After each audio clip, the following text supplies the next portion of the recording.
Já está a filmar, não é preciso fazer nada.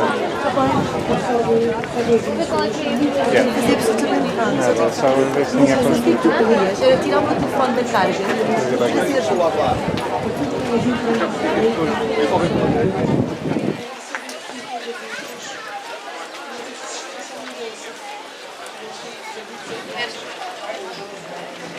Muito boa tarde a todos. Obrigada por estarem aqui em nome da Tita da China. Quero começar por agradecer a vossa presença, apesar do calor que está ali ao sol. Estamos aqui para apresentar o último livro de Fernando Rosas, Salazar e os Fascismos.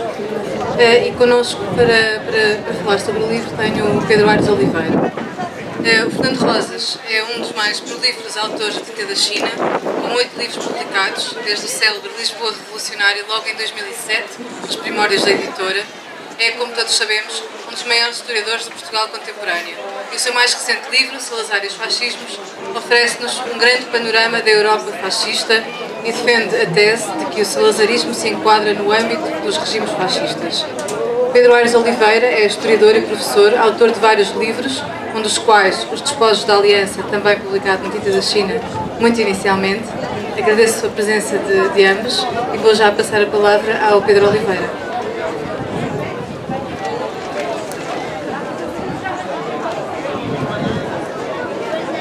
Obrigado, Helena.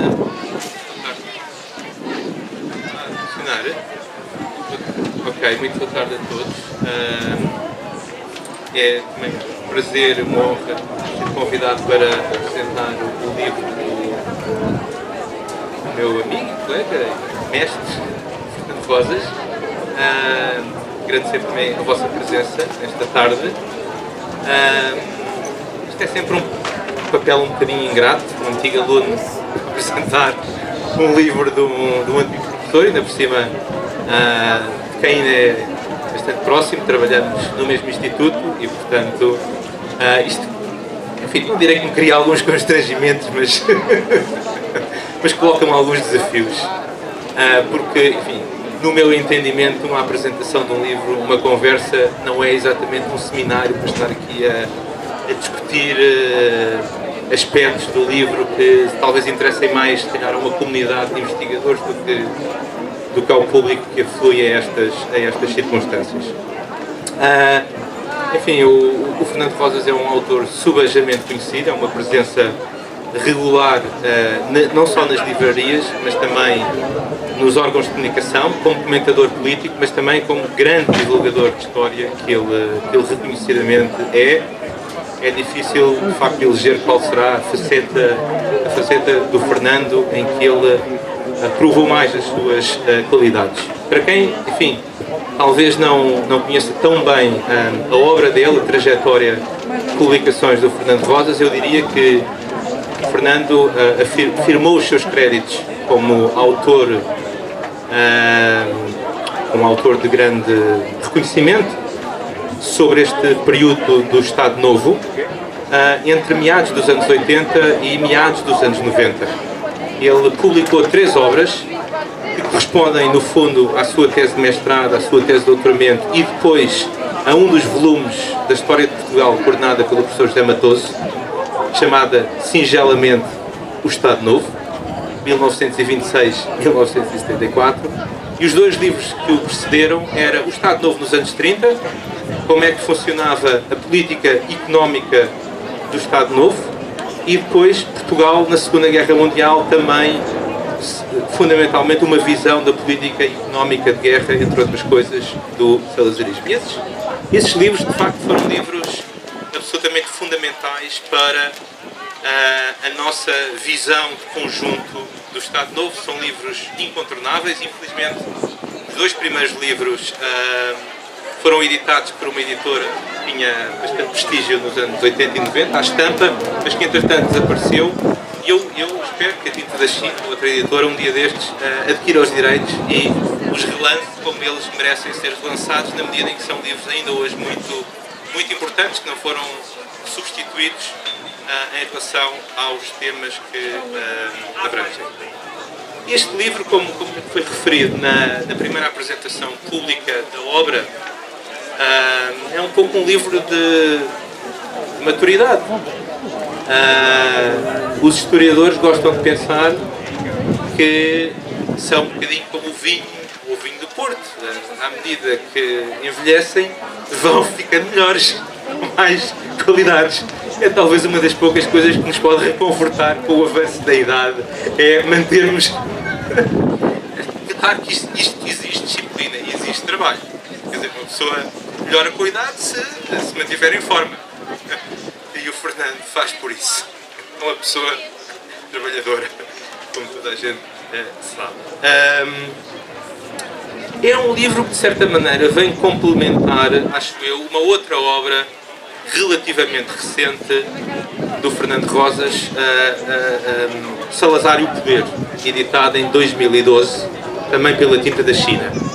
Esse era um livro muito centrado na figura do Salazar, como ele exerceu o poder, nas características fundamentais do regime, da operação do regime.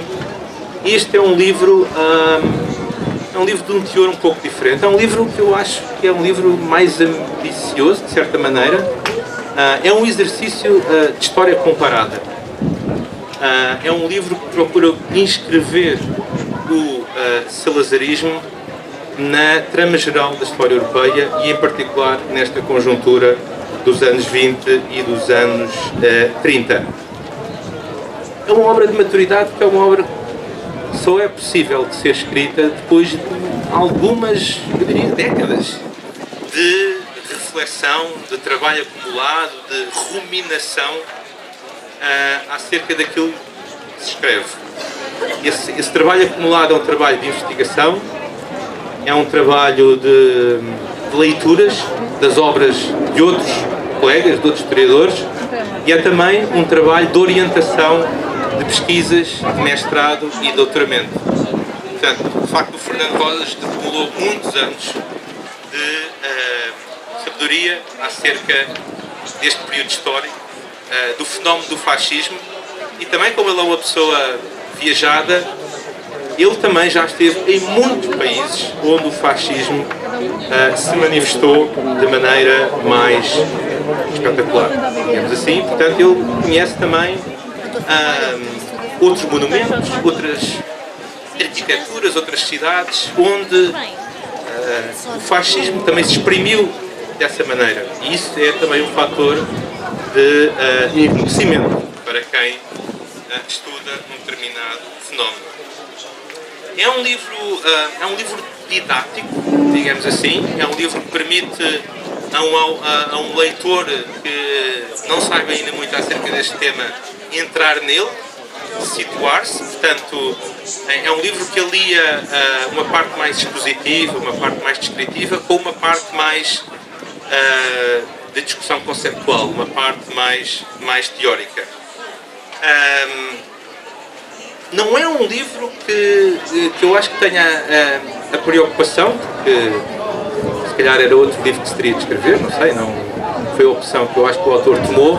Não é um livro que procura dar conta de todos os desenvolvimentos teóricos, historiográficos, acerca do fenómeno do fascismo. Isso seria, acho que, um outro tipo de ensaio, um outro tipo de livro. Mas o autor não deixa de dialogar com outros e, sobretudo, de assumir um ponto de vista forte e estabelecer também as suas discordâncias relativamente a outros colegas do ofício. Há uma discussão, de facto, bastante amadurecida de conceitos e também, digamos assim, uma afirmação clara de teses. Mesmo Fernando estabelece um conjunto de proposições mais ou menos teóricas sobre o fascismo, chama-lhe teses. Aliás, é um pouco uma característica também de outras obras suas, este dispositivo das teses. Não sei, também é algo que ele partilha com pessoas que tiveram um percurso pelo marxismo-leninismo dos anos 60 e 70 e que, se calhar, alguns deles estão no outro espectro político. O António José Telo, por exemplo, era alguém que também teve este tipo de militância política nos anos 60 e 70 e que também gosta de expor os seus pontos de vista através de teses. Ele tem um artigo, teses sobre a disfuncionalidade de Portugal, do sistema internacional, e tem uma certa eficácia, eu diria. Depois de ler este capítulo, um leitor arruma algumas ideias na cabeça. O Fernando entra em diálogo com vários autores, às vezes num estilo um pouco provocativo,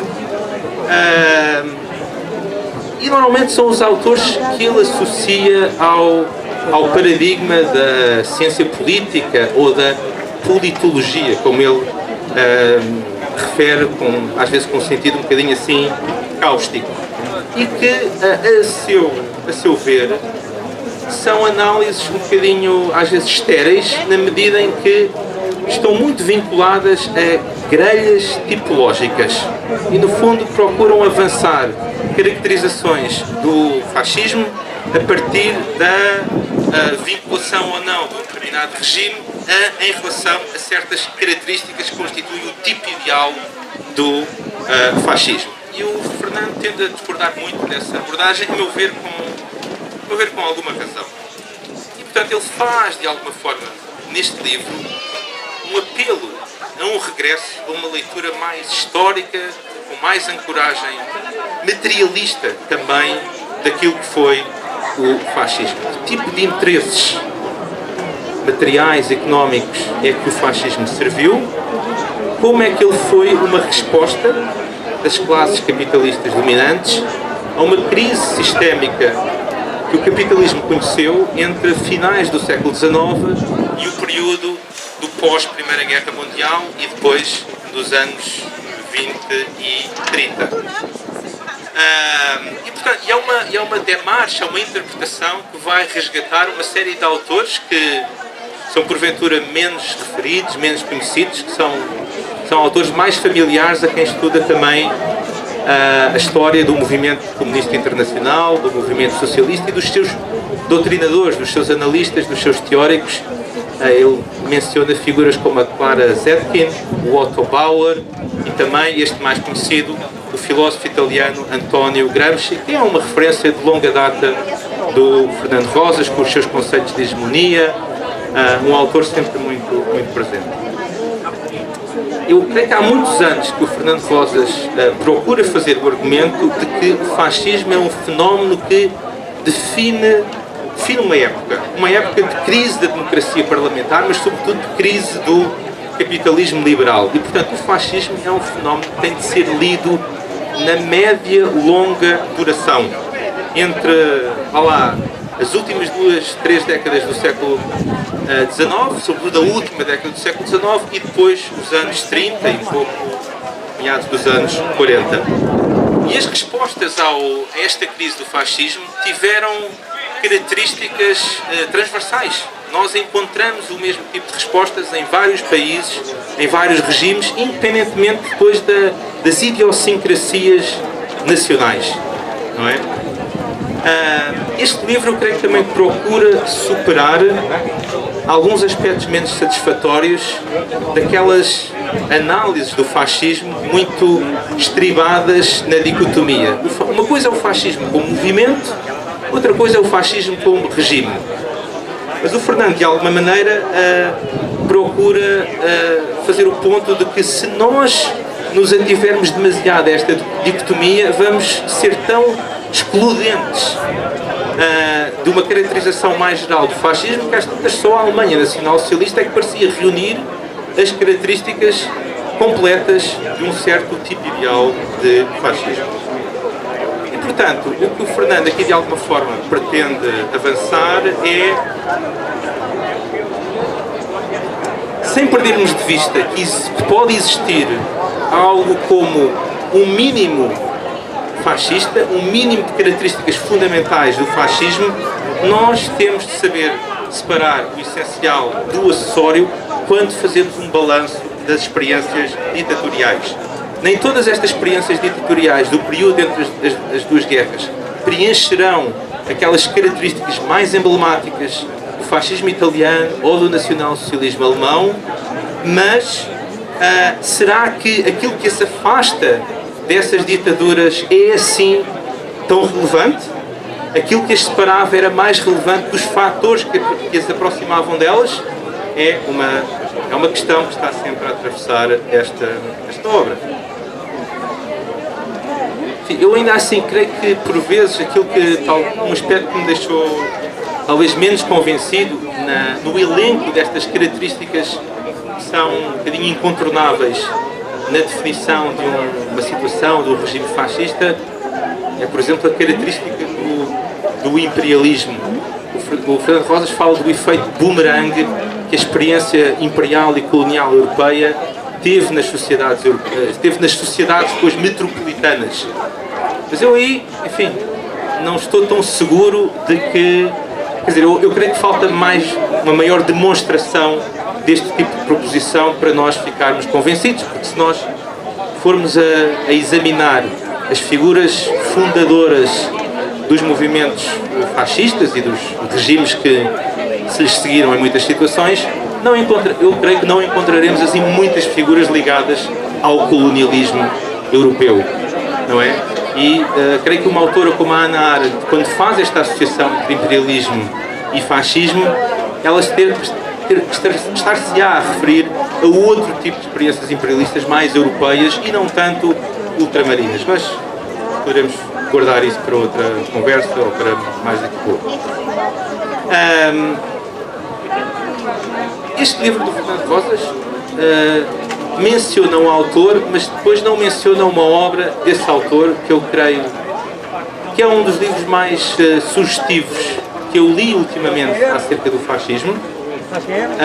Mas curiosamente há uma série de pontos aqui no tipo de abordagem que ambos realizam. Esse autor é um historiador norte-americano chamado Robert Paxton. É um livro bom para a Tita da China traduzir.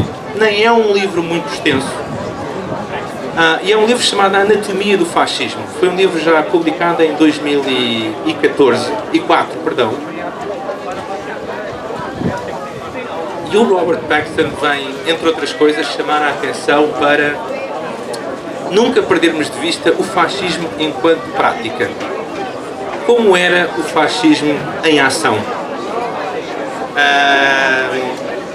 Temos de ir para além das configurações institucionais, dos grandes pronunciamentos ideológicos e tentar ver como é que funcionava o fascismo em ação, o fascismo na prática.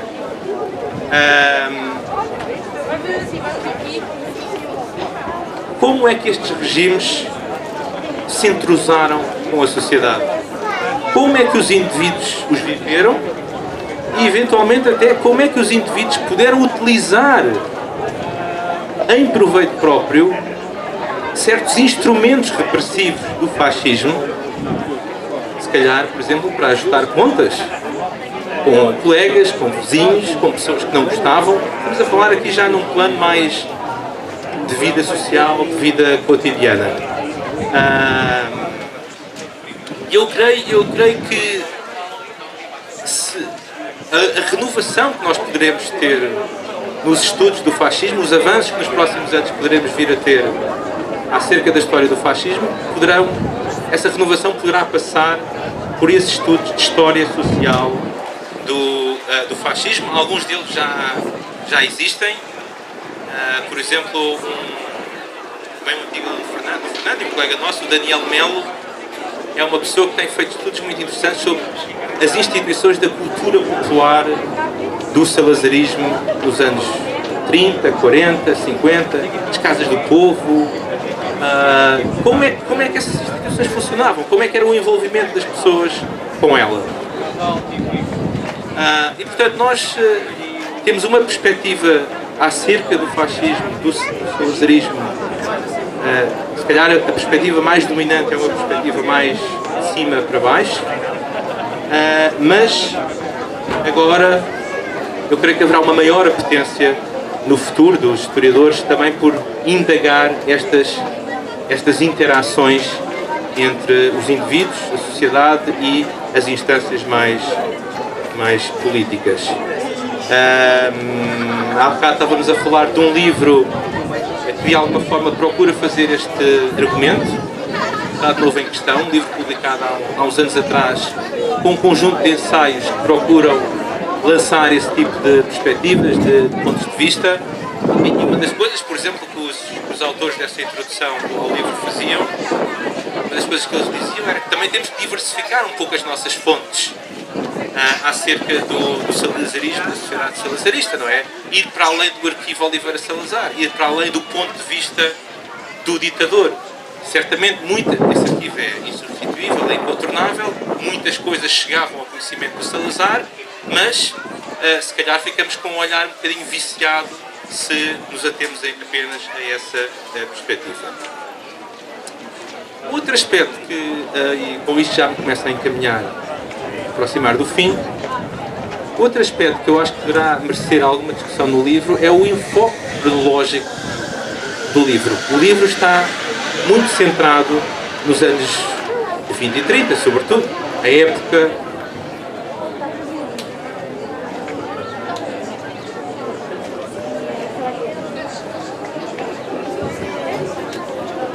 emblemática do fascismo, mas não podemos perder de vista que o Estado Novo perdurou 30 anos depois da queda do nazismo na Alemanha e do regime de Mussolini em Itália.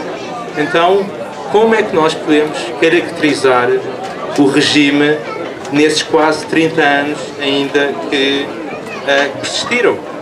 Não é? Fernando Rosas alude num capítulo a esse período como um bocadinho aquele período em que o regime é um regime sem alma, é um regime baço, já não tem o vento a soprar-lhe nas velas, repousa fundamentalmente no seu aparato repressivo, mas também num certo ideal desenvolvimentista.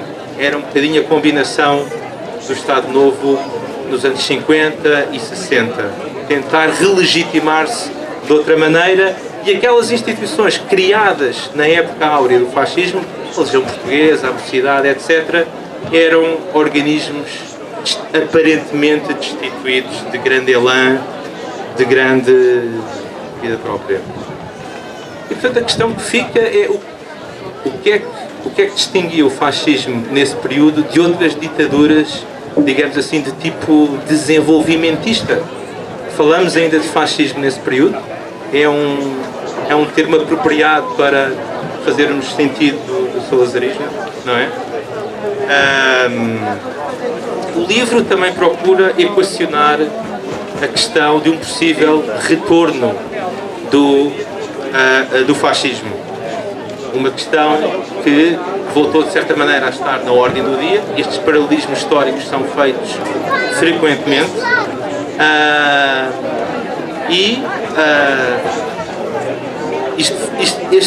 esta discussão faz sentido à luz do argumento geral do livro, que procura situar o fascismo original como o produto da crise do capitalismo, da primeira grande crise sistémica contemporânea do capitalismo.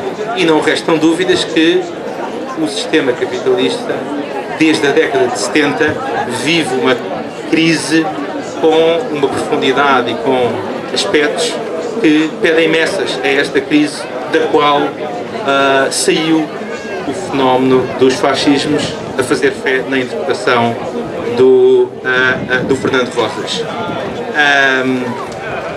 Um dos aspectos marcantes desse capítulo final é a maneira como Fernando Rosas descarta completamente a possibilidade do fascismo regressar através daquelas modalidades mais, como é que poderíamos chamar, mais folclóricas, grupos paramilitares, milícias de extrema-direita.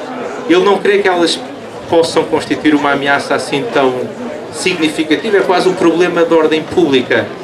Não, o problema mais perigoso para as democracias contemporâneas são os novos populismos potenciados pela crise económica global. E há aqui paralelismos importantes que importa reter. Nos anos 20, nos anos 30, a porta do poder foi aberta aos fascistas pelos grupos dominantes, pelas oligarquias, ou então por um certo demissionismo ou desmoralização das forças liberais ou mesmo sociais-democratas. E, portanto, esse é um dado que temos de ter sempre presente, mas que de alguma maneira acaba por não ser talvez um dado demasiado desencorajador, porque um ponto que ressalta também na análise da implantação do fascismo é que estes regimes fascistas, estes movimentos fascistas não cavalgaram vagas populares. Eles não chegaram ao poder através de revoluções sociais, de revoluções populares. Eles foram, em muitos casos, convidados a exercer o poder por políticos que julgavam, políticos ou por pessoas dos interesses económicos, que julgavam que os poderiam manipular, que os poderiam controlar. Em alguns casos, acabaram por fazer talvez um negócio satisfatório, mas noutros casos a criatura, não direi que se voltou contra o Criador, mas não executou talvez o guião que essas forças entenderiam como o mais adequado para a própria salvaguarda dos seus interesses. E o exemplo que é sempre muito citado, e o Fernando Rosas não o ignora e até o cita, é o da Alemanha nazi. Porventura, os industriais alemães que apoiaram Hitler teriam preferido outro tipo de atores políticos para acautelar os seus interesses, mas depois registou-se um certo acomodamento, um compromisso, não é? No entanto, durante a Segunda Guerra Mundial, essas mesmas forças teriam certamente preferido uma estratégia de paz, de compromisso de Hitler com os aliados. E isso não foi possível e o Hitler continuou até ao fim amargo a executar o seu programa genocida. Portanto, eu direi que é uma conclusão que, embora nos tenha de deixar sobressaltados, ao mesmo tempo também é reconfortante. Cabe a nós, cidadãos, mobilizarmos para travar estas forças antidemocráticas.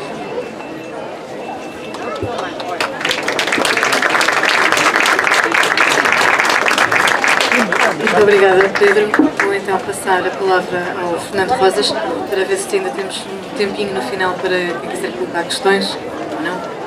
Fernando. Boa tarde a todas e a todos. Queria começar por agradecer ao Pedro Oliveira. Pedro Oliveira é um historiador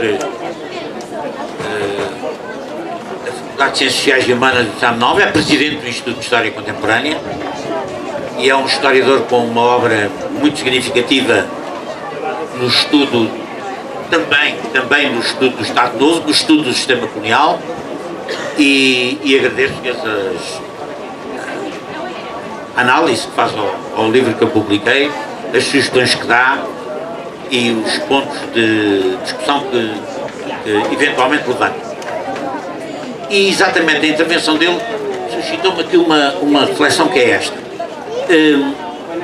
Este livro, o Salazar e os Fascismos, é um livro que pretende responder a uma velha questão insuficientemente respondida pela historiografia sobre como é que o regime salazarista se situa no quadro dos regimes fascistas europeus da época dos fascismos, sobretudo até à Segunda Guerra.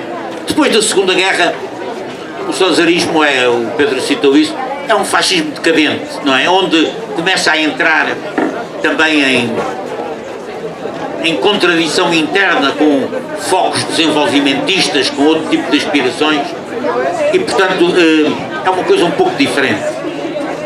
Mas como é que o salazarismo se coloca no quadro dos regimes fascistas e autoritários de entre as duas guerras? Esse é o tema do livro. A historiografia portuguesa demorou a chegar a este debate, mas é preciso dizer que demorou não por preguiça ou por um atraso endémico da historiografia portuguesa nessa matéria. A historiografia portuguesa é um leite de cama, ou seja, chega tardiamente a este tipo de debate. E chega tardiamente porque durante o Estado Novo não havia história contemporânea nas universidades. Devo dizer que na velha Faculdade de Letras da Universidade de Lisboa, não sei bem qual era a de Coimbra, mas era pior de certeza, na velha Faculdade de Letras da Universidade de Lisboa, a história de Portugal acabava ali por volta da Restauração, do século XVII. O Marquês de Pombal já era um suspeito, um liberal bastante suspeito, acerca do qual não convinha investigar muito. Estou lembrado que autores como o Mário Soares, o Piteira Santos, o Vitorino Magalhães Godinho, propuseram teses de fim de curso sobre o Teófilo de Braga, o vintismo e temas semelhantes, e foram acusados pelo establishment universitário da altura de pretenderem discutir teses de agitação política. Quer dizer, quem ousava entrar pela história contemporânea estava a tentar fazer agitação política, e foram perseguidos por causa disso. Não é por acaso que o Vitorino Magalhães Godinho acaba por ir fazer o seu doutoramento em França e outros autores do género. Portanto, nós chegámos tarde aos debates da contemporaneidade. Chegámos a partir do 25 de Abril, e quando chegámos tivemos que fazer um percurso longo para comparar o Estado Novo com outras coisas. Precisávamos de ter uma ideia do que era o Estado Novo. E, portanto, as primeiras décadas de trabalho da história de Portugal sobre o século XX foram muito centradas no estudo sobre o Estado Novo. O que é que era o Estado Novo? Não só de cima para baixo, também de baixo para cima. A diferença com alguns trabalhos que hoje se fazem de baixo para cima é a diferença de se deve ou não evacuar a dimensão política desses estudos. Mas isso é outro debate que eu não vou fazer aqui, mas que vale a pena fazer. Porque é óbvio que o Estado Novo tem uma dimensão de história política, e é isso que leva à discussão e à pertinência da discussão sobre se foi ou não foi um regime fascista, ou uma modalidade do regime fascista. E, portanto, demorámos a chegar a essa comparação, que é uma comparação muitíssimo importante. Em que medida é que o Estado Novo é ou não uma modalidade particular, a modalidade portuguesa dos fascismos, da época dos fascismos dentro das duas guerras? Esse é o tema à qual eu proponho dar resposta com o livro que... Proponho dar a minha resposta, como é evidente, à questão que é suscitada. Partindo de um princípio que é este, é que aliás, duas coisas que eu gostava de dizer muito brevemente. Primeiro, que nenhum fascismo conquistou o poder, nenhum movimento fascista, utilizando o sempre atual distinguo do historiador Renzo De Felice entre o fascismo enquanto movimento e o fascismo enquanto regime, nenhum movimento fascista se transformou em regime, conquistou o poder por si só. Nenhum. Não há nenhum caso de um regime fascista que tenha feito um assalto político ou revolucionário ao poder e tenha conquistado. Nenhum conquistou o poder dessa maneira. E quando fizeram tentativas nesse sentido, saíram-se mal. A mais conhecida é a célebre revolta da cervejaria do Hitler em Munique em 1922. E, portanto, e há outras, não é? Saiu-se mal. O fascismo chega ao poder através de sistemas de alianças políticas com as forças da direita tradicional. Há um momento histórico, uma conjuntura histórica, circunstâncias históricas que levam uma parte da direita política, da direita dos interesses, a aliar-se aos movimentos fascistas, e dessa aliança surge o regime fascista, que em muitos aspectos é diferente do movimento fascista. Os movimentos fascistas têm que fazer concessões significativas aos interesses dominantes com que se aliam, e é isso que traz a essência dos regimes fascistas. E, portanto, o que eu pretendo estudar neste livro é como é que isso se passou em Portugal. Em Portugal, os interesses, uma parte dos interesses dominantes achou que os movimentos fascistas eram uma coisa útil, eficaz, para varrer a ameaça do socialismo e do comunismo, por um lado, para intervir estatalmente na economia, para poder repor taxas de acumulação e taxas de lucro num período de grande crise económica, e em certos países, para levar à prática, não é bem o caso português, mas em certos países levar à prática os processos de irredentismo, ou seja, de expansão territorial. É claramente o caso, enfim, o caso mais emblemático é o caso alemão, mas o caso italiano também serve, e outros, vários outros. Ambições de recomposição territorial da Europa, desafiando o estabelecido no Tratado de Versailles, que tinha acabado com a Primeira Guerra. E, portanto, é dentro deste quadro da tentativa de fazer algumas precisões teóricas ao que eu penso ser a natureza dos regimes fascistas e a análise de como é que o Estado Novo se enquadra nessa categoria, é essa a proposta que este livro faz. É claro que isto significa que, por um lado, a historiografia portuguesa tem um conhecimento razoável do que é o Estado Novo, e não é um conhecimento, tem vários conhecimentos. A história sobre o Estado Novo é uma história plural e necessariamente controversa, é em todo lado. O que é o regime, o que é que não é, como é que se relaciona com os fascismos na Europa, isso é uma questão em aberto, pouco explorada pela historiografia portuguesa. Há um livro importante do António Costa Pinto, já com uns anos, mas ainda numa fase inicial dos estudos sobre o próprio Estado Novo português, e agora sabemos mais sobre isso, tanto de cima para baixo como de baixo para cima. A diferença não está em ser de cima para baixo ou de baixo para cima. A diferença está na consideração da instância política que fazemos ao estudar a história do Estado Novo. Fazer da história do Estado Novo uma espécie de continuidade em que a instância política é uma espécie de coisa importada ideologicamente no devir histórico, ou se pelo contrário a instância política informa também a instância económica e a instância social, e saber se o regime foi fascista ou não foi tem significado político. Deixem-me pôr a coisa deste aspecto e vou acabar.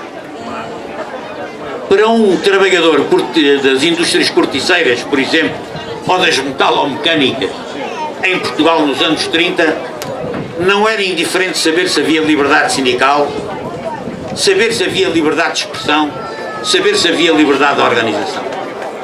Não era indiferente saber se podia formar partidos políticos, ou se podia constituir sindicatos livres, ou se não podia, ou se isso era proibido, ou se a greve era proibida ou autorizada. E mesmo com as restrições que no tempo da República houve em relação a este tipo de manifestações, há um mundo de diferenças entre a liberdade e a ausência da liberdade, e esse mundo de diferenças só se pode interpretar recorrendo à instância política, sabendo o que era politicamente a diferença entre a Primeira República e o Estado Novo, apesar das continuidades que seguramente haverá. Esse livro pretende de alguma maneira responder a essa questão, analisando comparativamente o Estado Novo com o que se passou com outros regimes na Europa e entre as duas guerras, para concluir que o Estado Novo é uma modalidade do fascismo, de um fascismo conservador, de um fascismo que integra o fascismo plebeu e populista no seu seio, mas todavia uma modalidade histórica significativa do fascismo, semelhante a outras que ocorreram também na Europa por essa altura. É claro, é uma tese que se propõe à leitura, à opinião, à crítica dos leitores, mas é para isso que existem livros. Muito obrigado.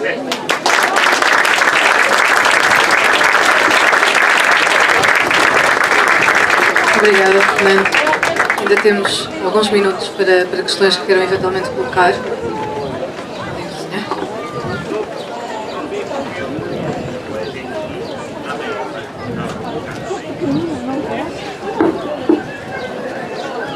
Boa tarde, eu queria só colocar uma questão simples que não pareceu haver respondida nas vossas intervenções. Disse que... Assim está melhor. Disse que, enfim, depois da guerra, digamos depois daquele célebre discurso do Salazar sobre a natureza das eleições em Portugal, com livros como na Livre Inglaterra, o fascismo tornou-se mortiço, perdeu a alma, mas manteve-se durante 30 anos. A minha questão é, manteve-se apenas por causa daqueles 3 pilares que fala no seu livro anterior, Igreja, Forças Armadas e Censura, ou há algo mais que possa explicar essa sobrevivência? Como diz, eu procurei no livro que referiu dar a resposta a essa questão. Eu acho que o Estado Novo, como é um regime que se prolonga durante muito tempo, vive várias conjunturas distintas entre si. Mas depois da guerra vive uma crise gravíssima, que é abalado nos seus fundamentos. Eu acho que na crise do delgadismo, ou seja, o grande impacto das eleições do general Humberto Delgado em 58 no regime, que é um impacto que se prolonga depois até à crise de 1961, quando os generais, o Ministro da Defesa e os generais tentam derrubar o Salazar, também na abril-ada de 1961, a questão fundamental do regime é manter o controle das Forças Armadas.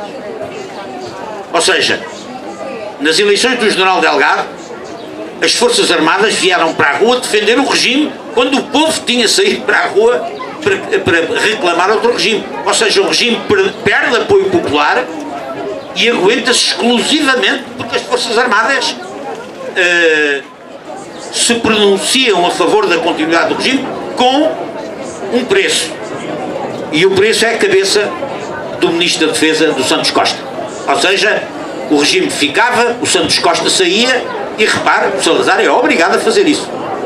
Corta a cabeça, aliás, às duas cabeças pensantes dentro do regime, ao Santos Costa e ao Marcelo Caetano, como ala, digamos assim, reformista dentro do regime.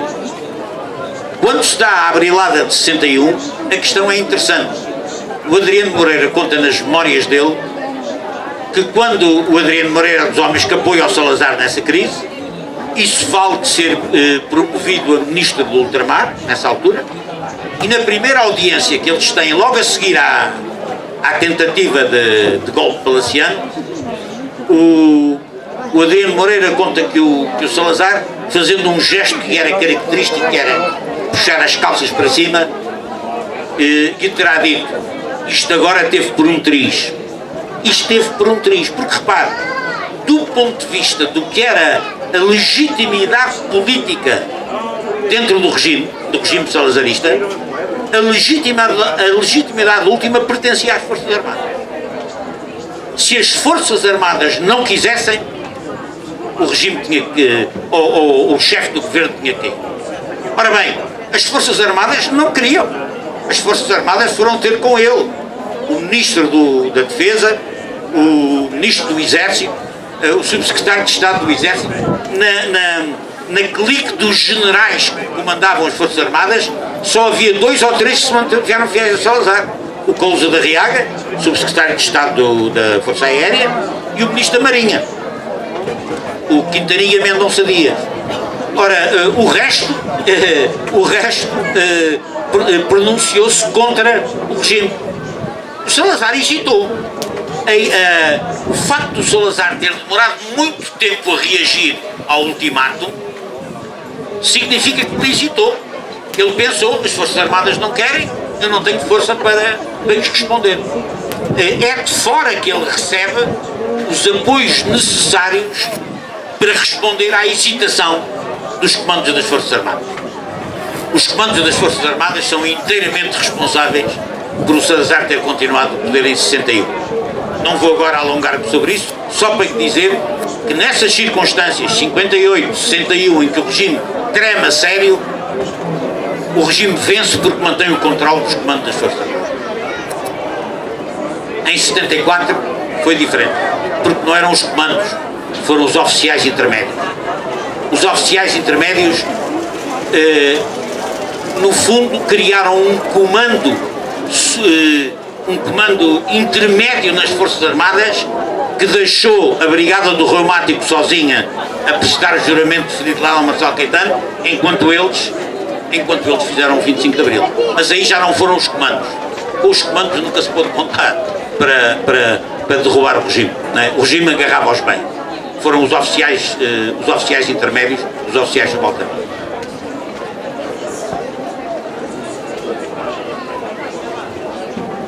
Boa tarde. Desculpa, é mesmo a última questão, porque estamos mesmo em cima da hora para terminar, está bem? Muito obrigada. Mas força. Bom, a questão que eu queria colocar é que houve alguém que antes disse que a ditadura e o fascismo é a mesma coisa. Eu creio que não é. Eu gostaria de esclarecer. Outro aspecto, até que ponto a Segunda Guerra Mundial contribuiu para o fim dos impérios coloniais europeus? Muito rapidamente, nós temos... Eu peço desculpa de não se poder prolongar a conversa, mas é que está alugada a hora, não é? Portanto, a seguir vem outros e que estão aí à espera. Agora, para dizer o seguinte, não há dúvida nenhuma, ditaduras há muitas, não é? Ditaduras fascistas há algumas. E, portanto, ditadura não quer dizer... Todo o fascismo é ditadura, mas nem toda a ditadura é fascismo. E sobre isso não há dúvida nenhuma. Sobre a questão da Segunda Guerra, é claro, o Pedro Oliveira até poderia responder a isso melhor que eu, porque ele é um especialista do estudo da descolonização, mas é evidente que a Segunda Guerra Mundial, feita em nome do direito dos povos se autodeterminarem relativamente aos impérios suzeranos, naturalmente abriu de par em par, a começar pela Índia, abriu de par em par as portas ao movimento de descolonização. Isso não há dúvida nenhuma. Bom, temos mesmo de terminar, mas eu aproveito para dizer que nós temos que sair aqui deste espaço, mas ali na Tinta da China, o Fernando Rosa está disponível para dar autógrafos, podem também comprar o livro e eventualmente continuar a conversar um bocadinho sobre isto. Muito obrigada a todos mais uma vez. Obrigada, Fernando e Pedro.